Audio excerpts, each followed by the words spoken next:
The idea of the FreeTown Collective is very unique. Do you know where the name FreeTown Collective actually came from? So in about 2009 or so, I found out a piece of my history that I didn't know about, and it was so powerful that it inspired this, right? So, in the mid 1800s, there were a group of Africans. There was a group of Africans who came from West Africa, right?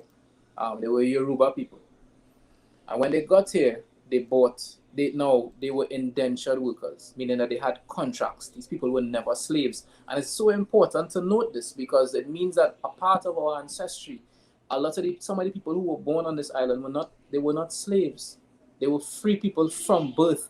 They understood what it meant to be free. They did not have slavery in their blood.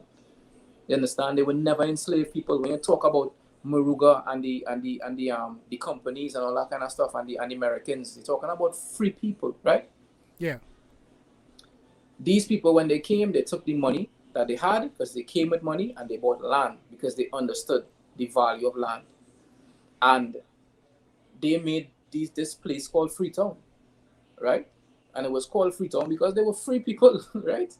And it was also known that they used to go and buy people, like buy the freedom, buy other people's freedom, and people would come and they would work in Freetown and pay them back and all that. Like, I had a lot of that going on. Right.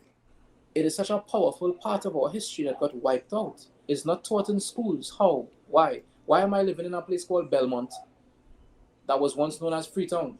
And all I know is that it named Belmont. Belmont, And yeah. my ancestors did these great and wonderful things. So when I found that out, I was like, well, boy, the world need to know this. Trinidad and Tobago and the region, everybody need to know this because these people came and these are my ancestors, right? I claim them. If nobody don't want to claim them, these are my ancestors. And so I started thinking to myself, well, what was their intention? It couldn't be what I seen around me now. All these drug blocks and the madness that going on in Belmont, that mad thing. And so I said, in order to create that world again, I have to start with me, right? How am I upholding the values that they would have had in order to be strong in that time, right? And I started to kind of work on myself and understand my history better and why I wanted to do what I was doing and all that. And then I met Lou, and I explained the philosophy to him, and he was on board. And slowly, we began to create a community of people who all understood, which is why we call them residents. We don't call our people fans. These are all residents of Freetown.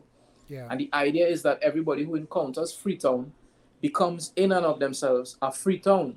So anybody who encounters them now also becomes free because of the ideology that has been passed along. So one day when I am gone, it will still live on as an ideology, hopefully. You know what I mean? So that's the essence of where it comes from. Remember, if you're enjoying the content that comes out of the Kreative Kollective podcast, please make sure and like and subscribe to my page on YouTube at ReadyMixDMTV or follow me on Instagram and Facebook at ShamariKRL.